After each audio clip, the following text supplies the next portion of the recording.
انجمن ترقی پسند مصنفین اسلام آباد کی جانب سے تمام حاضرین محفل کو آن لائن سیشن میں خوش آمدید۔ آج کے لیکچر کا موضوع ہے ترقی پسند تحریک۔ اس پروگرام میں گفتگو کے لیے ہم نے محترم عزیز خان کو مدعو کیا ہے۔ آپ نے 1968 میں بائیں بازو کی سیاست میں حصہ لینا شروع کیا اور آج تک اس تحریک کے حامی ہیں۔ آپ communist party of Pakistan Rawalpindi division کے سیکریٹری بھی رہے ہیں۔ آپ ایک افسانہ نگار اور ناول نگار بھی ہیں۔ وقتاً فوقتاً اخبارات میں بھی سیاسی موضوعات پر آپ کے مضامین شائع ہو چکے ہیں۔ آج کے سیشن کی صدارت جناب راحت سعید کریں گے۔ شکریہ۔ انجمن ترقی پسند مصنفین کا برِ صغیر میں یوم تاسیس بھی اپریل میں پڑتا ہے، لیکن اس انجمن کی پہلی کانفرنس لکھنؤ میں 15 اپریل کو منعقد ہوئی تھی، تو آج کی محفل کی یہ نشست انجمن کی پہلی کانفرنس ہی کی نسبت سے منعقد ہو رہی ہے۔ انجمن ترقی پسند مصنفین کی اسلام آباد شاخ اور اس کی صدر نجمہ ریحانہ مبارکباد کی مستحق ہیں کہ انہوں نے اس حوالے سے غالباً پہل کی ہے۔ آج کی اس نشست میں ہم جن نکات پر عنوان کے حوالے سے بات چیت کریں گے وہ ہیں ترقی پسندی کیا ہے، ترقی پسندی کی باقاعدہ تنظیم کاری کا پس منظر کیا ہے، تحریک کا بین الاقوامی اور برِ صغیر میں مختصر تعارف، اور کچھ اس تحریک کی کارگزاری پر اور اس کے مختلف پہلوؤں پہ مختصراً تبصرہ کیا جائے گا۔ تو آئیے پہلے دیکھتے ہیں ایک سکہ بند ترقی پسند سے، اس سے سنتے ہیں کہ ترقی پسندی آخر ہے کیا۔ آئیے دیکھتے ہیں وہ کیا فرماتے ہیں۔ ترقی کا جو قانون معاشرتی زندگی پر لاگو ہوتا ہے، ادب اور دوسرے فنون لطیفہ بھی اس قانون کے تابع ہوتے ہیں۔ ترقی پسندی کا جو خون معاشرتی زندگی کی جان ہے، وہی ادب کی رگوں میں دوڑتا رہتا ہے۔ وہ کون ترقی پسند ادیب ہوگا جو یہ اہم کانہ دعویٰ کرے کہ کارل مارکس سے پیشتر کا سارا ادب غیر ترقی پسندانہ ہے، کیونکہ ہر زمانے اور زبان میں ترقی پسند اور غیر ترقی پسند ادب تخلیق ہوتا رہا ہے۔ کس میں اتنی جرت ہے جو یہ کہے کہ ہومر، ورجل، دانتے، سعدی، شیکسپیئر، بے دل، غالب اور نذیر اکبر آبادی وغیرہ غیر ترقی پسند تھے اس لیے کہ انہوں نے سوشلزم کی مدح سرائی نہیں کی یا کمیونسٹ مینیفیسٹو کو نظم نہیں کیا۔ البتہ جب عذرا پاؤنڈ، جبرائیل ڈائزینیو فاشزم کی ثنا و صفات میں قصیدے لکھیں اور ہم سے یہ توقع کی جائے کہ ہم ان کے کلام اور مفہوم پر نہ جائیں بلکہ ان کے پیرائے اظہار پر سر دھنیں، تو ایسا ہوگا جیسے کوئی یہ کہے کہ ناگاساکی اور ہیروشیما کی خوں آشم تباہیوں پر دھیان نہ دو بلکہ ایٹم بم پھٹنے سے جو چھتر نما آتشی غبار تھا اس کے حسن کی داد دو۔ یہ اقتباس ماہنامہ پاکستانی ادب اگست 1975 سے لیا گیا ہے جو سید سبت حسن نے لکھا تھا۔ اس اقتباس سے جو بات واضح ہوتی ہے وہ یہ ہے کہ حاضر و موجود میں وہ عناصر اور تخلیقات جو انسانی زندگی کے کسی بھی پہلو سے متعلق ہوں ایسی تبدیلیوں کی نشاندہی کریں جو عصری تقاضوں کے تحت سماج میں لازمی ہو گئی ہوں، اور یہ رد و عمل نہ کرنا معاشرے کے لیے ضرر رساں ہو رہا ہو، اس عمل کی حمایت کرنا ترقی پسندی کے زمرے میں آئے گا، اور جو اس کا خیر مقدم کریں گے ترقی پسند کہلائیں گے۔ اس کے برعکس سماج میں جو عوامل و عناصر اس صحت مند تبدیلی کی مخالفت کریں اور روایت کی تقلید پر مصر اور عمل پیرا ہوں، اس کے باوجود کہ یہ طور اتوار اپنی افادیت کھو چکے ہوں اور سماج کی بہتری میں سد سکندری بن رہے ہوں، رجت پسند کہلائیں گے، زمان و مکان کی قید نہیں۔ بات آگے بڑھاتے ہوئے یہ ضروری معلوم ہوتا ہے کہ ان عوامل پر ایک نظر ڈال لی جائے جو ترقی پسند تحریک کی آفرینش کا سبب بنے، کیونکہ ہماری رائے میں ان کے سمجھے بغیر اس تحریک کا واضح ادراک ممکن نہیں۔ تو دیکھتے ہیں کہ وہ وجوہات کیا تھیں جن کے نتیجے میں تحریک ترقی پسند وجود میں آئی۔ نمبر 1، نظام سرمایہ داری نے 19ویں صدی کے وسط تک تمام بر اعظم یورپ کو اپنی لپیٹ میں لے لیا تھا۔ سرمایہ داری اور سائنسی ایجادات ایک دوسرے کے لیے لازم و ملزوم تھیں اور ہیں۔ اس تال میل کا فطری نتیجہ تھا کہ بعض دور رس تبدیلیاں سماج اور سیاسی ڈھانچے میں کرنا پڑی، جنہوں نے بتدریج سرمایہ دارانہ جمہوریت کی شکل اختیار کر لی۔ مزید برآں سائنسی نظریات اور عقل پرستی نے زور پکڑا۔ نمبر 2، سرمایہ دارانہ نظام کے اقتصادی جبر کے تحت یورپ کے چند بڑے سرمایہ دار ملکوں نے اسی عہد یعنی 19ویں صدی کے وسط تک ایشیا، افریقہ اور لاطینی امریکہ کے ملکوں کو اپنی آبادیوں یا کالونیوں میں تبدیل کر لیا تھا، جس کے نتیجے میں ترقی پسند سیاسی اور سماجی خیالات جو کہ یورپ کے مخصوص ماحول میں پیدا ہوئے تھے ان کالونیوں میں بھی درانے لگے۔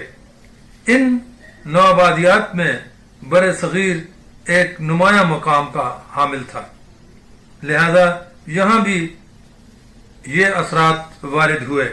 کارل مارکس نے بر صغیر میں برطانوی سامراج کے کردار کو دو رخا قرار دیا ہے۔ اس نے لکھا ہے کہ اس کا ایک تخریبی پہلو ہے جبکہ دوسرا تعمیری ہے۔ اس کے نزدیک تعمیری پہلو ترقی یافتہ جدید نظریات اور سائنسی ایجادات کا اس جمود زدہ معاشرے میں متعارف کروانا ہے جو ایک انقلاب ہے۔ بحوالہ ہندوستان میں برطانوی راج، لندن، 10 جون 1853 از کارل مارکس۔ نمبر 3، یورپ کے ابھرتے ہوئے سرمایہ دار ممالک اور یورپ کے پرانے سامراجی ممالک کے درمیان نو آبادیات کے حصول کے لیے 20ویں صدی کے ابتدائی برسوں میں ایک ہولناک جنگ ہوئی جو پہلی جنگ عظیم کے نام سے مشہور ہے۔ اس جنگ نے جو بین البر اعظمی تباہی پھیلائی اس سے قبل بنی نوع انسان کے تجربے میں نہیں آئی تھی۔ اس کے تباہ کن اثرات لا محالہ یورپی نو آبادیات کالونیوں پر بھی اپنی پوری قہر سامانیوں سے وارد ہوئے۔ اس کے مضمرات نے ہر سطح پر چبھتے ہوئے سوالات کو جنم دے دیا اور پژمردگی اور مایوسی کی فضا چہاردانگ پھیل گئی۔ نمبر 4، پہلی جنگ عظیم کے دوران ہی روس میں جو یورپی دنیا میں طرز قدیم کی شہنشاہیت کا سرخیل تھا، بالشوک پارٹی کی قیادت میں انقلاب برپا ہو گیا، زار شاہی کا خاتمہ کر دیا گیا اور عوام الناس کا راج قائم ہوا۔ اس نے اس عالمی گھٹا ٹوپ میں امید کی ایک کرن روشن کر دی۔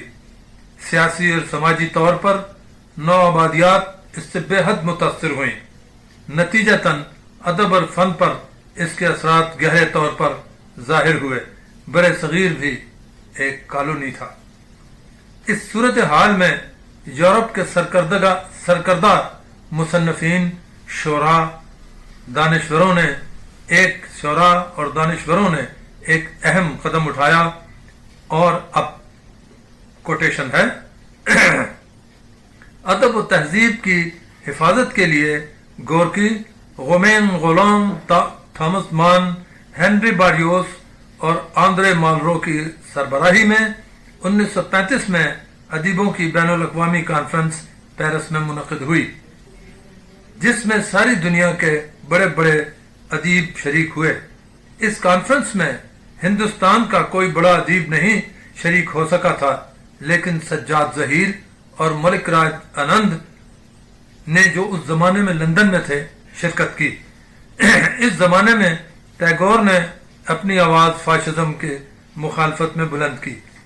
پیرس کانفرنس سے چند ماہ پہلے سجاد ظہیر اور ملک راج آنند نے لندن میں مقیم ہندوستانی طالب علموں کی مدد سے ترقی پسند مصنفین کی انجمن بنانے کے خیال کو عملی جامہ پہنایا۔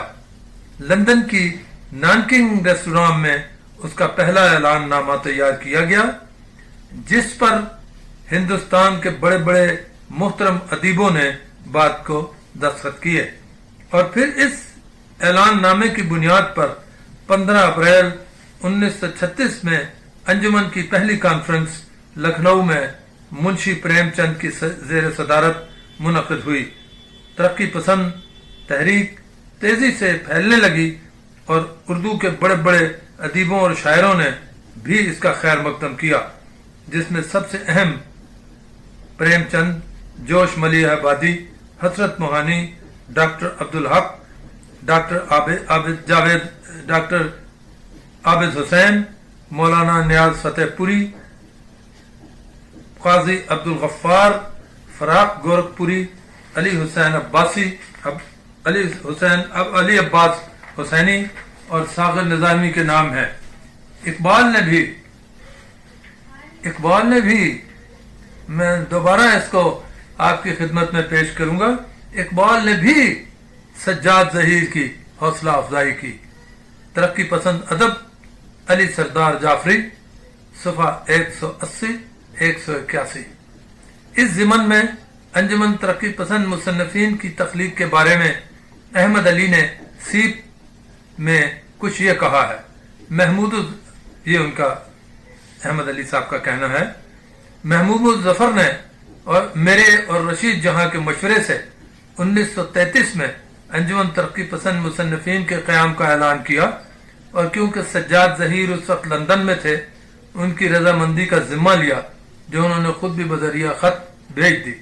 ترقی پسند مصنفین کی انجمن کے وجود میں آنے کے بعد اس کی 5ویں کانفرنس میں اس کا منشور پیش کیا گیا۔ اب پھر دوبارہ منشور کے بارے میں عرض کرتا ہوں۔ اس وقت یہ منشور کا حصہ ہے۔ اس وقت ہندوستانی سماج میں انقلابی تبدیلیاں رونما ہو رہی ہیں، اور جاں بلب رجت پرستی، جس کی موت یقینی اور لازمی ہے، اپنی زندگی کی مدت بڑھانے کے لیے ہاتھ پاؤں مار رہی ہے۔ ادب جدید ہر قسم کی حیت پرستی اور گمراہ کن منفی رجحانات کا شکار ہو گیا ہے۔ ہندوستانی ادیبوں کا فرض ہے کہ ہندوستانی زندگی میں رونما ہونے والی تبدیلیوں کا اظہار کریں اور ادب میں سائنسی اقلیت پرستی کو فروغ دیتے ہوئے ترقی پسند تحریک کی حمایت کریں۔ ہماری انجمن کا مقصد ادب اور آرٹ کو ان رجت پسند طبقوں کے چنگل سے نجات دلانا ہے، جو اپنے ساتھ ادب و فن کو بھی انحطاط کے گڑھوں میں دھکیل دینا چاہتے ہیں۔ ہم ادب کو عوام کے قریب لانا چاہتے ہیں اور اسے زندگی کی عکاسی اور مستقبل کی تعمیر کا مؤثر ذریعہ بنانا چاہتے ہیں۔ ہم چاہتے ہیں کہ ہندوستان کا نیا ادب ہماری زندگی کے بنیادی مسائل کو اپنا موضوع بنائے۔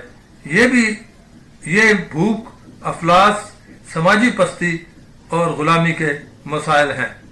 ترقی پسند ادب کی تحریک کا منشور، لکھنؤ 1936۔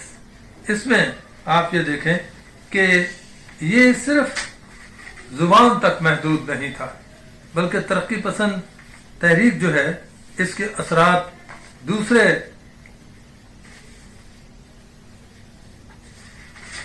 ترقی پسند کے جو اغراض و مقاصد بیان کیے گئے تھے ان کی روشنی میں انجمن کی شاخیں ملک بھر میں قائم کی جانے لگیں، جو اور ترقی پسند ادب ہر علاقے اور زبان میں تخلیق کیا اور ترقی پسند ادب ہر علاقے اور زبان میں تخلیق کیا جانے لگا۔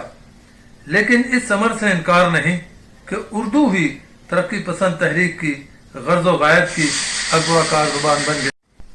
اس کی بنیادی وجہ اردو کا کل ہند بنیادوں پر رابطے کی زبان ہونا تھا۔ نظم اور نثر دونوں میں بڑی شد و مد سے ان مقاصد کو عوام کے سامنے پیش کیا جانے لگا، جس میں حقیقت نگاری کے ذریعے رجت پرستی کا رد پیش کیا گیا اور نہایت اعلیٰ پیمانے کی مہارت سے عوام کے مسائل کی جن کا تذکرہ منشور میں درج کیا گیا تھا تصویر کشی کی جانے لگی۔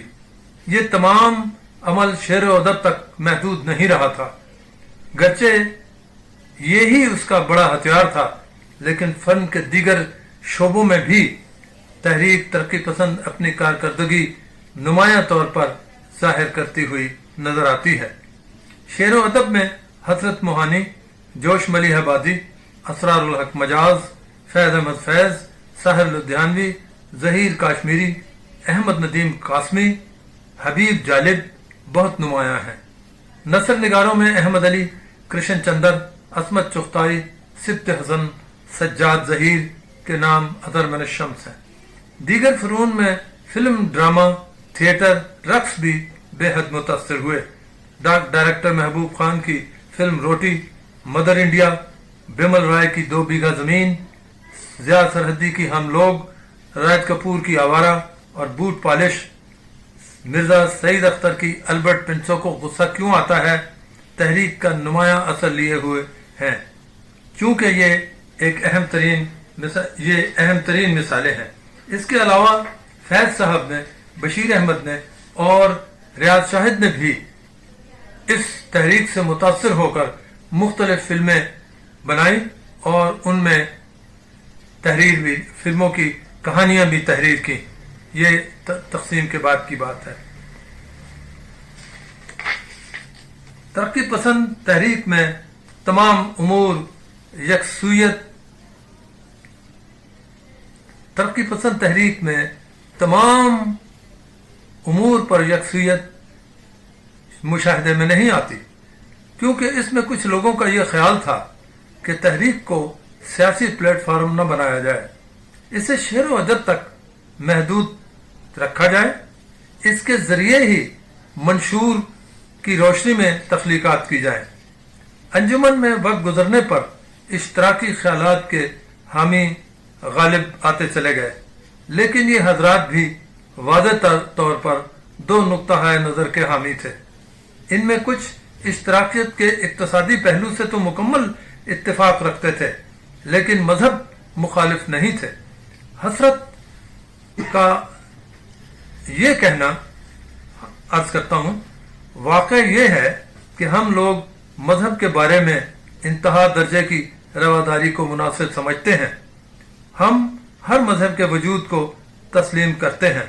خطبہ استقبالیہ، یہ حضرت موہانی کا خطبہ استقبالیہ ہے جو انہوں نے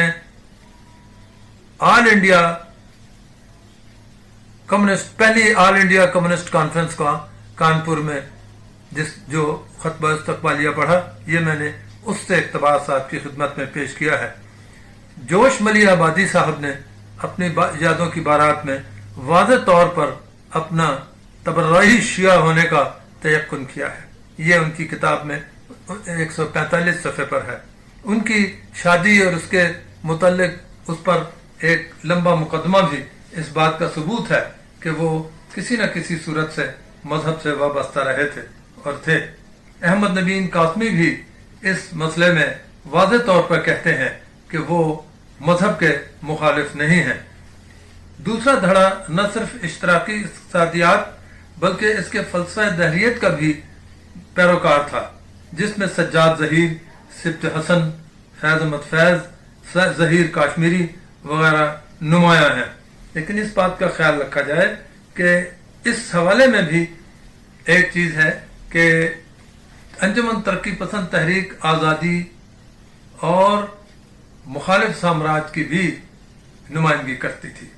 ان کے اشعار میں، ان کی تحریروں میں، ان کے مختلف فن کے اظہار میں یہ بات نمایاں ہے کہ وہ سامراج کے بھی مخالف تھے. آئیے دیکھتے ہیں کہ مذہب کے بارے میں بعض ان کے سرکردہ لوگوں کا کیا خیال تھا. عقائد وہم ہے، مذہب خیال خام ہے ساقی، کہ ذہن انسان اب تلک وابستہ اوہام ہے ساقی. ساحر لدھیانوی. آئیے ہاتھ اٹھائیں ہم بھی، ہم جنہیں رسم دعا یاد نہیں، ہم جنہیں سوز محبت کے سوا کوئی بت کوئی خدا یاد نہیں.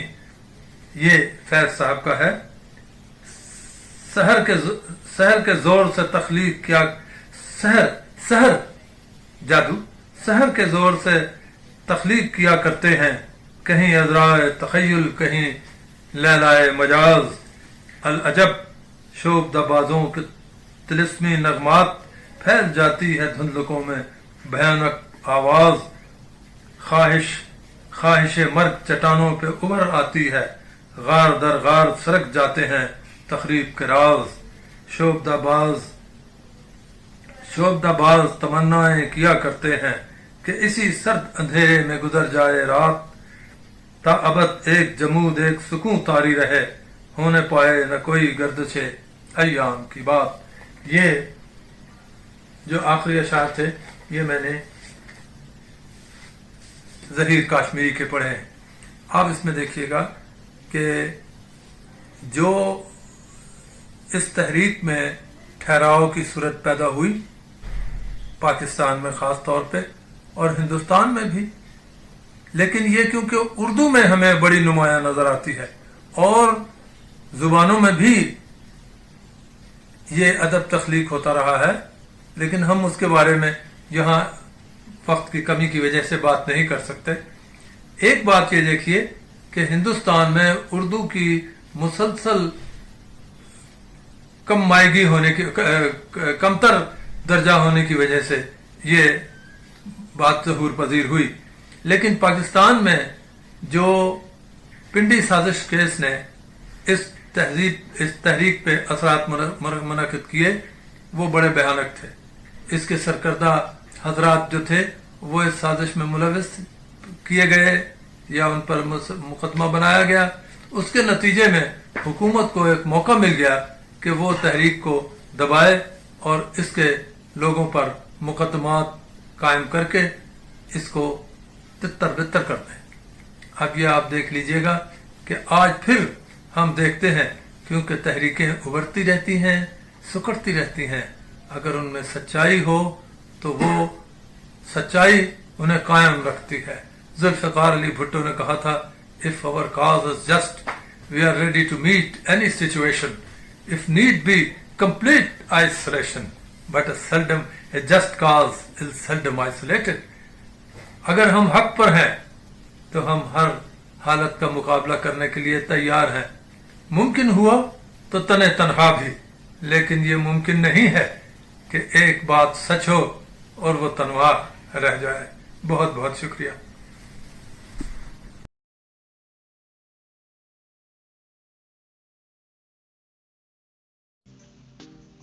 Hey there. Subscribe to my channel. And also press this bell icon. So you never miss any new updates, cause whenever we upload new video you will get a notification on your phone.